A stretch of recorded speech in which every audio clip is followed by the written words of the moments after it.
আসসালামু আলাইকুম। আশা করি সবাই ভালো আছেন। আজকে আমিও আসছিলাম মাছের বাজারে। আসার পরে দেখি নিকলি হাওরের সেই চাষের মনে হচ্ছে চিতল মাছ। অবশ্যই চাষ ছাড়া এত বড় চিতল মাছ হওয়ার কথা না। আর যদি চাষের না হয় তাহলে এতগুলো একসাথে সে পাওয়ারও কথা না।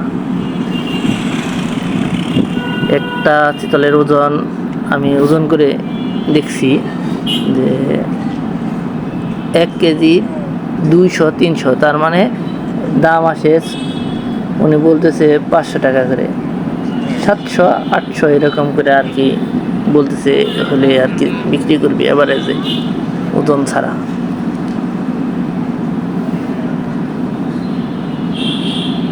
আর এই যে এগুলো হলো আপনার দেশি মাগুর মাছ, আমাদের গ্রামের ভাষায় বলে। আর ওইগুলা রুই মাছ, আর এইটা হলো চিতল মাছ।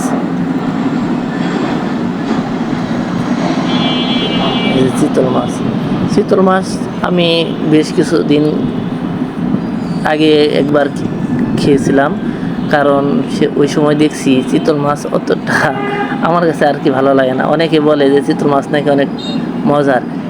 আমি খাওয়ার সময় দেখছি এই চিতল মাছে এত পরিমাণ কাঁটা থাকে, ঠিক আছে, খাওয়ার সময় আর থাকে না, মানে মাছের কাঁটাই ফালাইতে হয় অন্য। আর মাছ যে খাওয়ার যে একটা থাকে, ইন্টারেস্ট থাকে, ওই ইন্টারেস্ট আর থাকে না কাঁটা বাঁচতে। আবার অনেকে বলেন যে চিতল মাছ খাইতে অনেক টেস্ট, হয়তো এক একজনের রুচি এক এক রকম আর কি। আমি একবার এগুলো তো চিতল মাছ, আর একটা মাছ আছে এইরকমই ছোটো, সেটা হলো আপনার আমাদের গ্রামের ভাষায় ফইলা মাছ বলে।